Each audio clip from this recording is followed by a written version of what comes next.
Oh, it's a good header from Dury. He's found Lineker here, and Dury invited to run on and might try one with the left foot, and he's teeing up Howells, and Howells has scored for Spurs.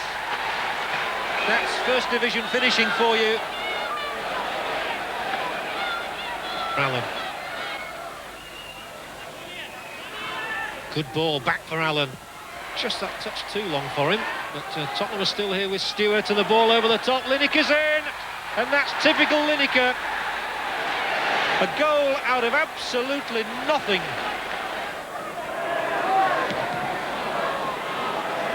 Dury turning the defender McDermott well.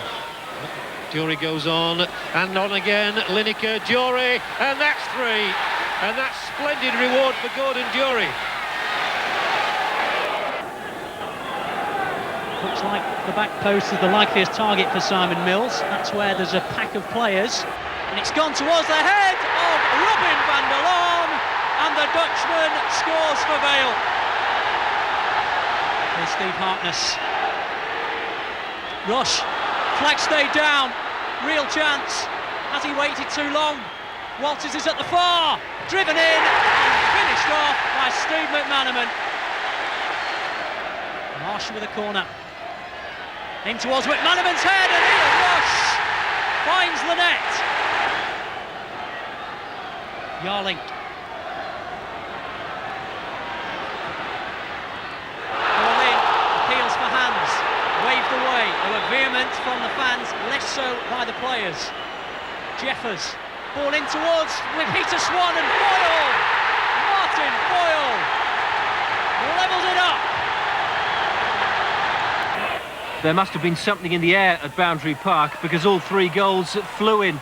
The first, a real collector's item for Derby fullback Mickey Forsyth. He doesn't score many, especially from there.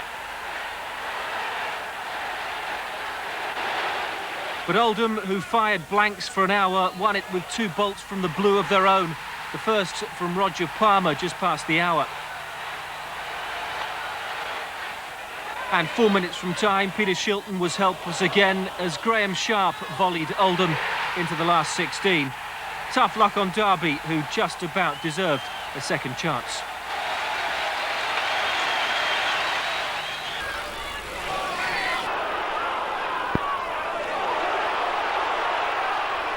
Wilkinson, and it's there.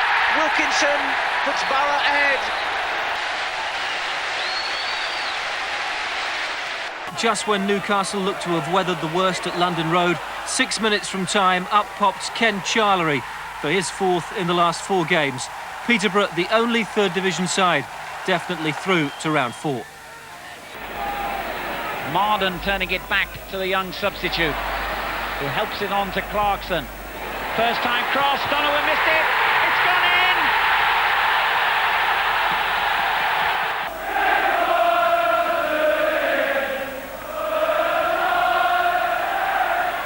Gray is equalised from absolutely nothing. Crystal Palace have got a face-saving equaliser. 2-0 to West Ham at Bramall Lane on a night when Dave Bassett questioned his own future at Sheffield United, and Frank McAvenny suggested he's still got one at Upton Park. Mike Small's second-half penalty wrapped it up. Tramiere dominated the first half without taking any one of a series of chances. Kenny Irons and Dave Martindale running free from midfield, John Aldrich and Chris Malkin up front running White and Fairclough round in circles. Leeds cried cheat just before half-time, calling Eric Nixon the guilty party. Nixon, challenged by Chapman, stayed down and wouldn't respond to the Ellen Road calls. When Carl Shutt tried to juggle himself an opening goal, Nixon sprang into life. Tramiere was still creating chances, but Leeds resorted to the direct approach. Mel Sterland connecting with Lee Chapman finally. He for once escaped the attentions of Mark Hughes. After that, Leeds started to run Tranmere's back line.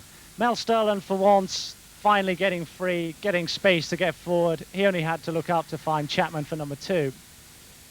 The goal of the night belonged to Tramiere. Dave Martindale's dainty skills leaving no less a combination than Strachan and McAllister standing.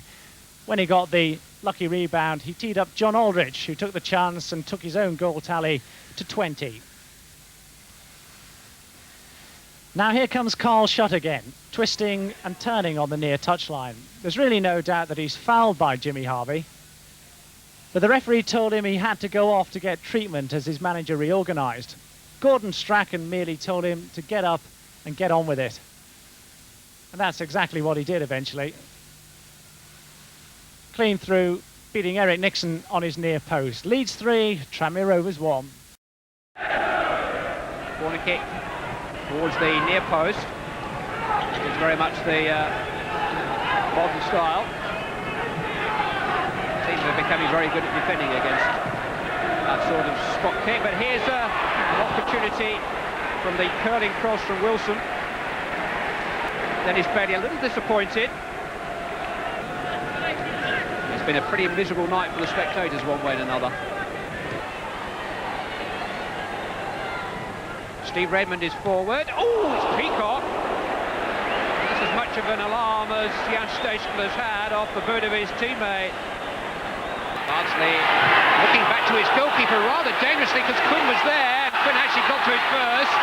Steeskel maroon had to knock it out of play. Swindon played the only way they know, with style. They took the lead after 8 minutes. A sequence of 19 passes led up to the goal. Top scorer Duncan Shearer got it. 6 minutes later, it was 2-0. A delightful run by David Kerslake opened Huddersfield up. The right boot of Nicky Summerby shut them up. In the second half, Huddersfield had to go for broke and Swindon nearly cracked. The old warrior Frank Stapleton, on for his debut as sub, won a penalty. Hammond saved O'Regan's kick. Moved too soon, referee ordered a retake. O'Regan again, Swindon fans will say justice was done. The pressure was back on though after 56 minutes when Huddersfield got the goal they deserved. A good one too. Gary Barnett, the scorer. Swindon's third goal. It was down to Kerslake. He made it and almost claimed it. Shearer was left with the easy touch-ins for his 16th of the season. In the dying minutes, Swindon cleaned up with a fourth goal. Defender Sean Taylor got the header. The scoreline makes it look easier than it was. Huddersfield 1, Swindon 4. Atterveld forward. Here's Newell. Cotty. Newell again. Peter Beardsley. Here's Beagrie. Shaping for the shot, and what a shot! And what a goal! Cue the somersault. That's a cracker from Beagrie. Birch. Looking for the right option. My word, he's found it there. Much in the clear and onside. Aims towards ball in the middle. And the Much ball combination puts Wolves level. Another long searching kick from Southall. Again, it causes a problem or two. Here's Beagrie. But he's trying his luck from anywhere and it's gone in again. And the somersault again. It's 2-1. Atterveld. Nevin. Beardsley looking for Nevin again. Tries the shot. It's off the line, is it? Yes. Has it crossed the line? It's a corner. Cotty got the final touch, but it was just scrambled away. Everton very nearly 3-1 up. But here is the danger again. Hinchcliffe away by Stowell. Here's Atterveld, camped in the Wolves area at the moment. Watson, Cotty, it's in this time. 3-1.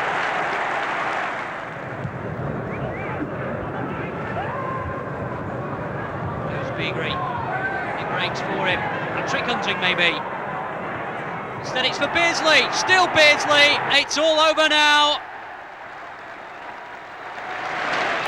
Terry Butcher was rewarded for his faith in his young players with Coventry City's second win of the season over overworked Arsenal. Paul Furlong picked his way through the retreating lines and man of the match Kevin Gallagher was first on the scene. So much for Butcher's pre-match prediction that the champions would win. At Hillsborough, the holders Sheffield Wednesday had their grip on the trophy loosened by a stubborn Southampton, despite the encouragement of David Hurst's 8th and probably easiest of the season just before half-time. Because 8 minutes from the end, Matt Le Tissier put the ball on a sixpence for Southampton's £3 million rated Alan Shearer, who had a few more pennies to that price tag. They go back to the Dell in 2 weeks' time. Even Manchester United's well-stocked squad is being stretched at the moment. Substitutes Brian Robson and Mark Robbins were needed to polish off Portsmouth. Robbins' first of the season, courtesy of Robson's header. United goalkeeper Peter Schmeichel attracted some criticism for the instant Pompey equaliser, but his punch was long enough, so long that we lost fullback John Beresford for a moment. He found the net from out of the range of our cameras. But his celebrations were cut short when he scuffed a back pass 16 minutes from the end. Ryan McClare pickpocketing in the Portsmouth box, Brian Robson pilfering the goal. But he'll sit it out today in the hope of being fit for Atletico Madrid on Wednesday. All Englishmen needed for European games, so Robbins' return to centre stage may be a timely one. He just managed to beat Robson to the final scoring touch. No substitute for scoring substitutes. Newman pumps it forward, and what a good ball that's turned out to be. Rule Fox charging in on goal, tries a shot, it's there, deflected. Fox shot, and it deflected off the unfortunate Keith Millen.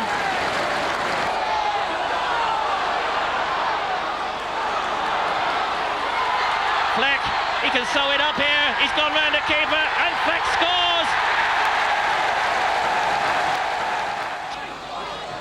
And Manuel turning that one away, but only finding Phillips. Fleck, Goss, what a good ball for Beckford, and Beckford's not offside, he must score. Yes, he does! Well, young Ashley Bayes is furious, he believes Beckford was offside, but the linesman kept his flag down.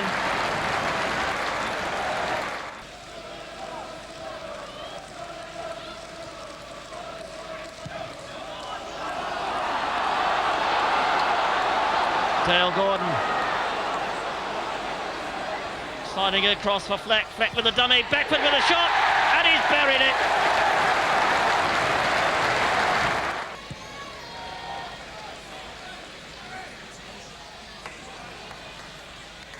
Gale.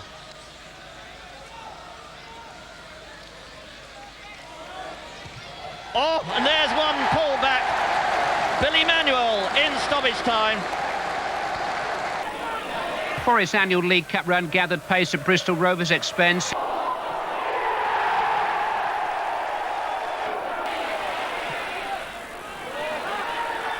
A 2-0 win sealed by Scott Gemmell. Don't remember Dad scoring too many goals like that.